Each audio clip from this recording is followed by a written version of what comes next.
Good morning बच्चों। तो आज हम संख्या पद्धति को आगे बढ़ाते हुए आज हम दूसरा पार्ट लेकर आए हैं इसका, और इसमें हम पढ़ने वाले हैं कि संख्याओं के संपूर्ण विवरण के बारे में। जैसे कि संख्याएं कितने प्रकार की होती, कौन कौन सी होती है, सम संख्या, विषम संख्या, पूर्ण संख्याएं, ये संख्याएं क्या होती हैं, भाज्य संख्याएं, अभाज्य संख्याएं। और हम इसमें पढ़ने वाले हैं कि सम संख्याओं को कैसे जोड़ेंगे, ठीक है, और विषम संख्याओं को कैसे जोड़ेंगे, अगर लगातार कोई भी संख्या आ रही तो उसको हम कैसे जोड़ेंगे। तो इन सब चीज़ों के बारे में आज हम पढ़ने वाले हैं इस लेक्चर में, ठीक है। तो सबसे पहले हम देखते हैं कि हम किन संख्याओं का प्रयोग करके कितने से भी कितनी बड़ी संख्या बना सकते हैं। तो सबसे पहले हम 0 से लेकर और 9 तक की यानी कि 10 अंकों का प्रयोग करके हम कोई भी संख्या बना सकते हैं, ठीक है, पहली बात। और वही दूसरी बात, अब हम देखते हैं संख्याएं कितने प्रकार की होती हैं। तो सबसे पहला जो हमारा आता है वो आती है प्राकृतिक संख्याएं, ठीक है। तो आप नोट करते जाइए,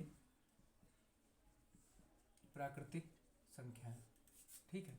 जो हमारी प्राकृतिक संख्याएं होती हैं, हमारी प्राकृतिक संख्याएं क्या होती हैं, जो भी नंबर हमारा 1 से स्टार्ट होकर और अनंत तक यानी कि इन्फिनाइट तक जाता है उसे हम क्या बोल सकते हैं, प्राकृतिक संख्या। बस हमें ध्यान रखने योग्य बात यह है कि हमारा यह नंबर 1 से स्टार्ट होना चाहिए, ठीक है। तो हम यहाँ पर कुछ एग्जाम्पल लिख दे रहे हैं, जैसे कि 1, 2, 3 सो ऑन करते हुए हमारा संख्या कहीं तक भी जा सकती है। तो वो हमारी किस में आएगी, प्राकृतिक संख्या में आएगी। और अगर हम यहीं पर बात करते हैं कि दूसरे नंबर बात करते हैं पूर्ण संख्याओं की, ठीक है, पूर्ण संख्या। तो पूर्ण संख्याओं में हमारा क्या होता है कि ये भी प्राकृतिक संख्या की ही तरह है, बस इसमें खासियत क्या है, इसमें 0 ऐड हो जाता है बस, ठीक है। यानी कि हम इसे डिनोट करें तो 0 फिर 1 2 3 ऐसे करते हुए इनफाइनाइट तक ये भी जाती है, ठीक है। तो ये तो हो गई हमारे प्राकृतिक संख्या और पूर्ण संख्या। तो आपको बस केवल ये जान लेना है, बाकी इनसे क्वेश्चन नहीं पूछा जाता है। आपको नॉलेज के लिए जान लेना है कि ये पूर्ण संख्याएं क्या होती हैं, प्राकृतिक संख्याएं क्या होती हैं, ठीक है। अब अगर आगे हम बात करते हैं तो तीसरे नंबर पर आता है भाज्य संख्याएं और अभाज्य संख्याएं, ठीक है। तो यहाँ बात करते हैं भाज्य संख्याएं। अगर हम भाज्य संख्याओं की बात करते हैं, अगर हम भाज्य संख्याएं देखें तो भाज्य संख्याएं होती क्या हैं, भाज्य संख्याएं वह होती हैं जिनके हम जिनके हम 2 से ज़्यादा फैक्टर कर सकते हैं, ठीक है। वो हमारी क्या कहलाती हैं, भाज्य संख्या कहलाती हैं। तो जैसे आप देखिए, क्या हम 1 के 2 से ज़्यादा फैक्टर कर सकते हैं, तो 1 के 2 से ज़्यादा फैक्टर नहीं कर सकते। क्या हम 2 के 2 से ज़्यादा फैक्टर कर सकते हैं, तो आइए देखते हैं। तो 2 से ज़्यादा फैक्टर यानी कि अगर हम 2 के फैक्टर करने में लगते हैं तो 2 के फैक्टर हम क्या लिख सकते हैं, एक तो 1 को लिख सकते हैं और एक 2 को लिख सकते हैं, ठीक है। तो ये हमारा नहीं होगा। क्या हम 3 के 1 से 2 से ज़्यादा फैक्टर कर सकते हैं, फैक्टर का मतलब होता है गुणनखंड। क्या इनके हम जो हमारा 3 है 3 को कर सकते हैं, तो इसका क्या हो जाएगा, 1 और 3 हो जाएगा।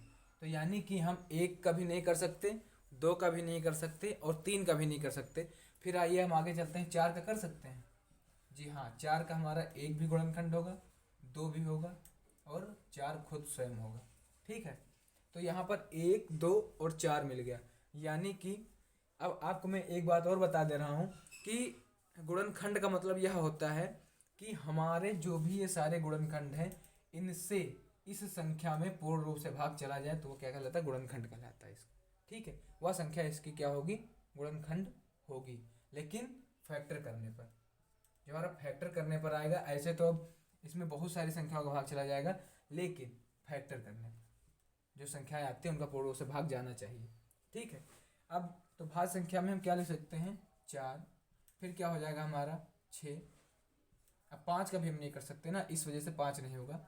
और हम 8 7 का भी नहीं कर सकते हैं, ऐसे हम करते जाते हैं। और अब नेक्स्ट क्वेश्चन हमारा आता है अभाज्य, अभाज्य संख्याएं, अभाज्य संख्याएं।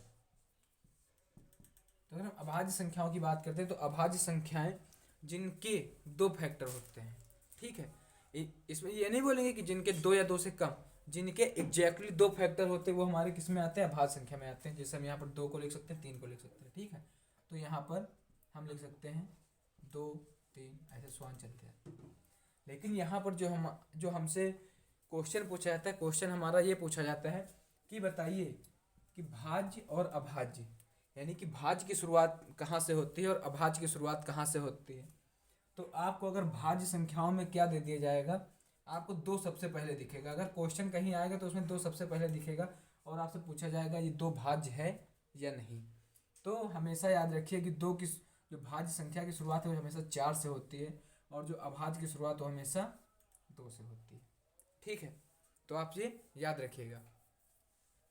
और अब आगे आते हैं हम इन संख्याओं पर कुछ बेस क्वेश्चन पढ़ लेते हैं। ठीक है, तो इनमें क्वेश्चन क्या आते हैं, इसमें क्वेश्चन हमारे ये आ जाते हैं कि अभी एक नंबर और बचा है सम नंबर। ठीक है, आप यहाँ पर आप और जान लीजिए कि 5वां नंबर है सम, यानी कि हम बोल सकते हैं सम संख्याएं।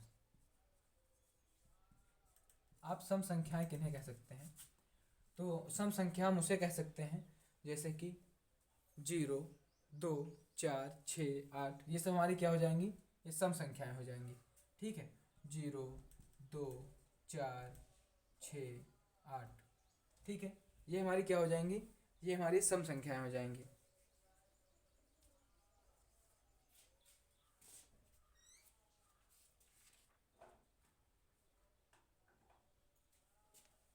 ठीक है, ऐसे हम कॉमन लगा के, वैसे तो 0 को ना तो हम सम में रखते हैं ना तो विषम में रखते हैं, इसलिए आप यहाँ से 0 को हटा लीजिए। आप यही सम संख्याओं की शुरुआत आप 2 से करिए, तब ज़्यादा सही होगा। ठीक है, आप ये कर दीजिए। उसके बाद आता है हमारा विषम,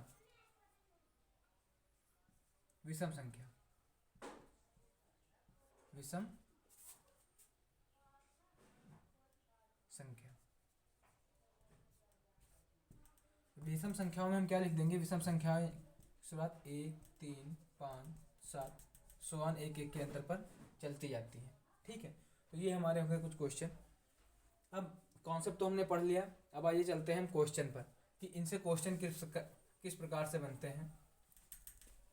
तो इन पर हम सबसे पहले अगर क्वेश्चन देखेंगे तो हमारा प्राकृतिक, पूर्ण व इन दोनों से क्वेश्चन नहीं आता है। हमारा जो क्वेश्चन आता है भाज्य और अभाज्य और सम व विषम से। ठीक है, तो भाज्य, अभाज्य और सम और विषम से जो क्वेश्चन आता है तो उसमें हमसे ये पूछा जाता है कि बताइए ये संख्या भाज्य है अभाज्य है। तो जैसे कि अगर हम आपसे पूछें कि 37 ये भाज्य है या अभाज्य है, तो आप इसे क्या बताएंगे। मैं आपसे पूछूं 11 ये भाज्य है अभाज्य है। अगर मैं आपसे पूछूं 13 ये भाज्य है कि अभाज्य है। अगर मैं आपसे पूछूं 19 भाज्य है अभाज्य है। ठीक है, तो मैंने जितनी भी संख्याएं यहाँ पे लिखी हैं ये सारी क्या हैं, अभाज्य संख्याएं हैं, क्योंकि इनके हम 2 से ज़्यादा फैक्टर नहीं बना सकते हैं। अगर मैं आपसे पूछूं 12 क्या है, अगर मैं आपसे पूछूं 14 ये क्या है, अगर मैं आपसे पूछूं 80 ये क्या है, अगर मैं आपसे पूछूं 100, तो आप इन्हें क्या बताएंगे, आप इन्हें बताएंगे ये सब भाज्य संख्याएं हैं, यानी कि हम इनका 2 से ज़्यादा फैक्टर कर सकते हैं। ठीक है, और अब आपसे क्वेश्चन क्या पूछा जाएगा, इनसे बस आपको यही क्वेश्चन पूछा जाएगा कि कौन संख्या भाज्य है कौन संख्या अभाज्य है, बस इसके अलावा और आपसे क्वेश्चन नहीं पूछा जाएगा। ठीक है, तो अब देखिए जो हमारा नेक्स्ट क्वेश्चन है, नेक्स्ट क्वेश्चन में हम क्या पढ़ सकते हैं, नेक्स्ट क्वेश्चन में पढ़ते हैं कि बताएं कि सम संख्याओं का योग। ठीक है, सम या विषम संख्याओं का योग पूछा जाएगा। जैसे कि आपको दे दिया गया कि हमारा 1, 2, 3 सॉन करते करते आपको दे दिया गया और मान लिया दे दिया गया आपको 20 तक। ठीक है, अब 20 तक दे दिएगा। अगर आपसे पूछा जाए इन सभी प्राकृतिक संख्याओं का आप क्या बताइए, योग बताइए, तो आप कैसे बताएंगे योग इसका।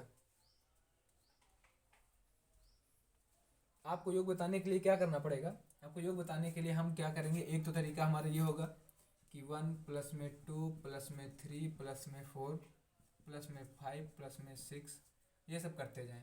ठीक है, तो मैं यहाँ आपको एक छोटी संख्या पे आपको बता दे रहा हूँ। जैसे कि मान लिया कि आपसे अगर पूछा जाए कि 1, 2 सॉन करके 5 तक सम संख्याओं का, प्राकृतिक संख्याओं का योग बताइए, तो आप तो आसानी जोड़ लेंगे 1, 2, 3, 3, 6, 4, 10, 5, 15, यानी कि आप इसे क्या लिख सकते हैं, 15 आंसर लिख सकते हैं इसका। ठीक है, 1 से 5 तक सम प्राकृतिक संख्याओं का योग क्या होगा, 15। और अगर आपसे यहीं पर पूछ दिया जाए कि 1 से 10 तक प्राकृतिक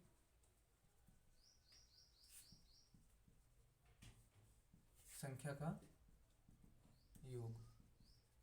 आप क्या करेंगे, आप फिर या तो ऐसे करें 1 प्लस में 2 प्लस में 3 प्लस में 4 प्लस में 5 प्लस में 6 प्लस में 7 प्लस में 8 प्लस में 9 प्लस में 10, या तो आप इस प्रकार से करें, या फिर आप एक बार इस प्रकार से भी करके देख लीजिए। जैसे कि आइए 1 2 3 3 6 4 10 5 15 6 21 और 7 28 28 और 8 36, ठीक है, यहाँ हो गया 36 और 19, 36 और 19 कितना हो जाएगा 5 5 55, यानी कि हम यहाँ पर क्या कह सकते हैं 55 आएगा इसका योग, ठीक है, इसका तो 55 आ गया। लेकिन क्या आप एग्जाम में भी इसी तरह से करेंगे, तो एग्जाम में आप इस तरह से नहीं करेंगे।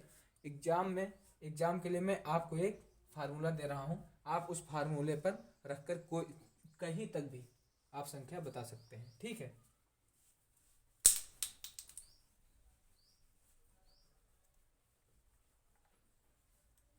तो जैसा कि अगर आपसे पूछा जाए कि आप बताइए कि 1 से 20 तक की संख्या का योग, ठीक है।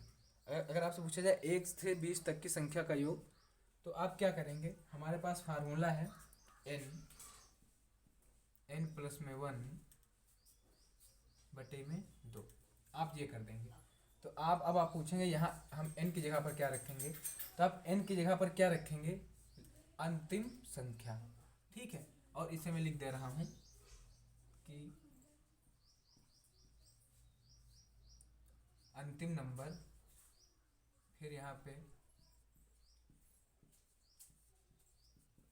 अंतिम नंबर प्लस में 1 बटे में 2, ठीक है। आप इस तरह से इस फार्मूले को नोट कर लीजिए ताकि आपको समझने में आसानी हो। अब आइए देखते हैं यहाँ पर 20 तक, तो यहाँ पर क्या रखेंगे 20 ब्रैकेट के अंदर 20 प्लस में 1 फिर बटे में 2। तो हम इसे किस प्रकार लिख सकते हैं, इसे हम लिख सकते हैं, क्या लिख सकते हैं इसको कि 20 गुणे में 21 बटे में 2, यानी कि अगर इसे और सॉल्व करें तो हम इसे क्या लिख सकते हैं 10 गुणे में 21, यानी कि इसे हम 210 लिख सकते हैं। यानी कि हम यह कह सकते हैं कि हमारा जो 1 से 20 तक की प्राकृतिक संख्याओं का योग होगा वो क्या होगा 210 होगा। अब आइए इसे हम एक छोटे नंबर पर लगा के देख लेते हैं ताकि आपका जो कन्फ्यूजन है वो भी दूर हो जाए।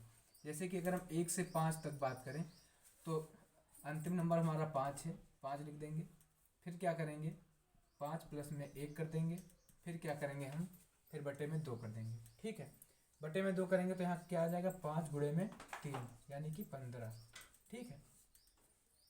जो हमने अभी जो सिंपल से कैलकुलेट किया था तो उसमें भी हमारा क्या आ रहा था 15 ही आ रहा था, ठीक है।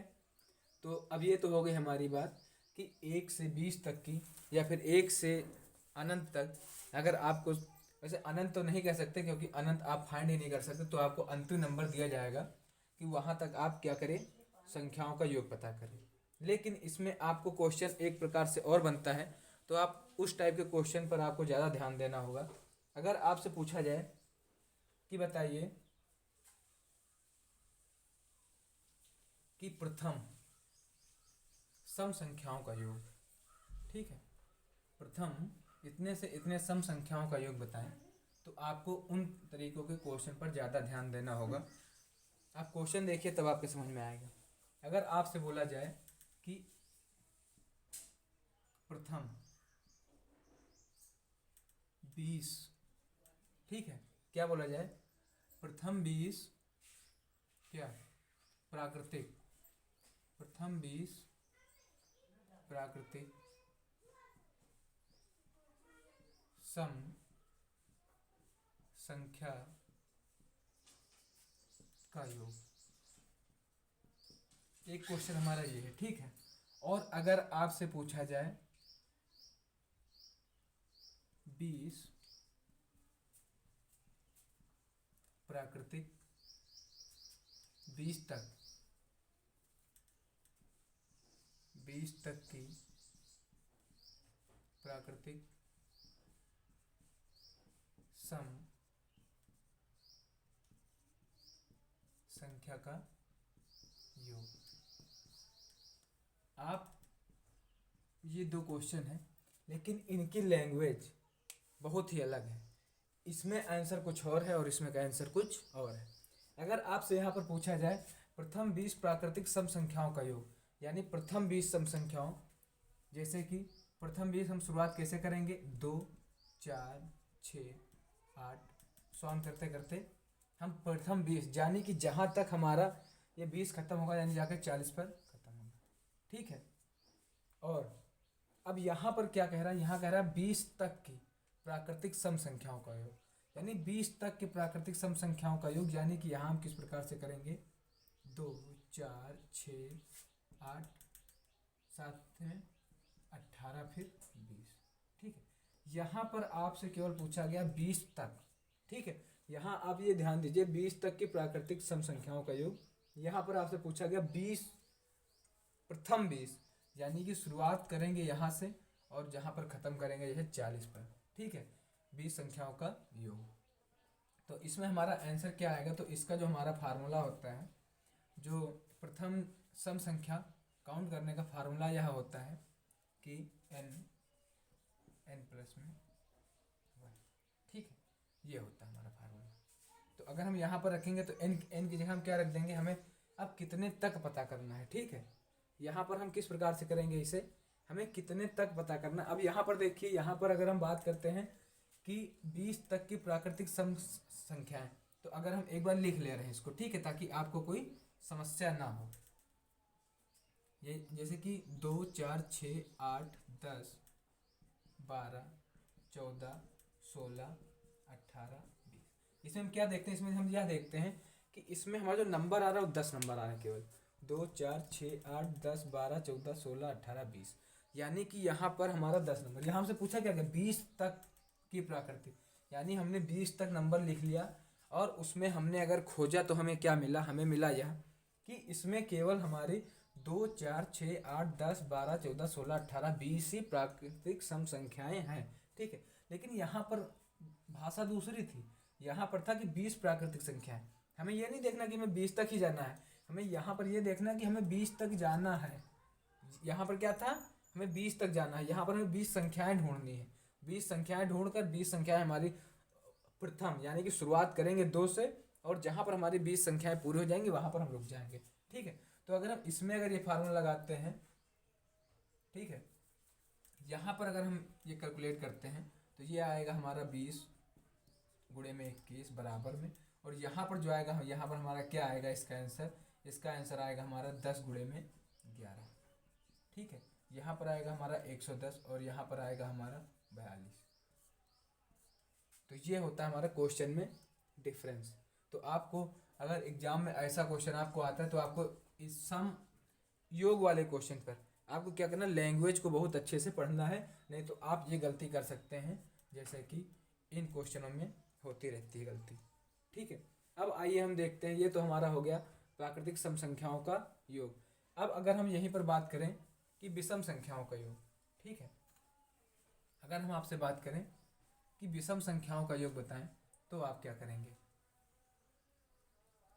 तो इसके लिए भी इसमें भी उसी तरह की लैंग्वेज होती है, आपको लैंग्वेज समझना रहता है। अगर आपसे पूछा जाए कि प्रथम 10 विषम संख्या का योग, ठीक है, तो आप यहाँ पर क्या करेंगे, प्रथम 10 तो 1 3 5 7 9 11 13 15 17 19, कितनी हो गई, 1 2 3 4 5 6 7 8 9 10, ठीक है, 10 हो गई, 10 विषम संख्या का योग। तो हम इसमें क्या करेंगे, जो हमारा इसका फार्मूला होता है n स्क्वायर, ठीक है, इसका जो हमारा फार्मूला होता है n स्क्वायर। हमें अगर विषम संख्या का योग निकालना है तो उसका फार्मूला n स्क्वायर होता है। अब यहाँ पर हम क्या करेंगे, 10 का स्क्वायर कर देंगे, ठीक है। अब 10 का स्क्वायर करेंगे तो हमारा आंसर कितना आ जाएगा, 100, और आप इसे जोड़ लीजिए, जोड़ने पर भी हमारा 100 ही मिलेगा। और यहीं पर अगर दूसरे क्वेश्चन की हम बात करें तो यहाँ पर आता है कि 20 तक, ठीक है, 20 तक विषम संख्याओं का योग, विषम संख्याओं का योग।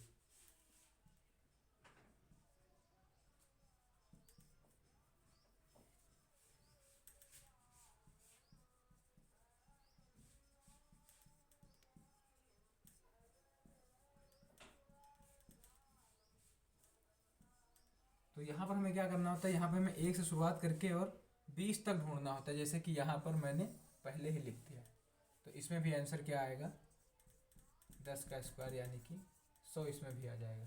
तो इस प्रकार के क्वेश्चन बनते हैं हमारे नंबर सिस्टम से, ठीक है। तो आप अब आगे के लिए आप कुछ क्वेश्चन नोट कर लीजिए, जो कि आप ये क्वेश्चन करेंगे, और अगर आपको करने में कोई भी समस्या हो रही तो आप नीचे कमेंट बॉक्स में हमसे पूछेंगे और मैं उसका जवाब दूंगा, ठीक है। तो आप लिख लीजिए पहला क्वेश्चन हमारा कि 1 से 15 तक की संख्या का योग, ठीक है। और दूसरा लिख लीजिए 1 से 40 तक प्रथम सम व विषम संख्या का योग, ठीक है। और तीसरा क्वेश्चन आप लिख लीजिए 1 से 20 तक की प्रथम सम व विषम संख्या का अंतर। आप ये क्वेश्चन हल करिए। अगर आपको क्वेश्चन करने में कोई समस्या आती तो आप नीचे कमेंट बॉक्स में क्वेश्चन नंबर लिखिए और क्वेश्चन बताइए, अपनी समस्या बताइए। मैं आपको क्वेश्चन का सही सही जवाब देने के लिए हमेशा तैयार हूँ।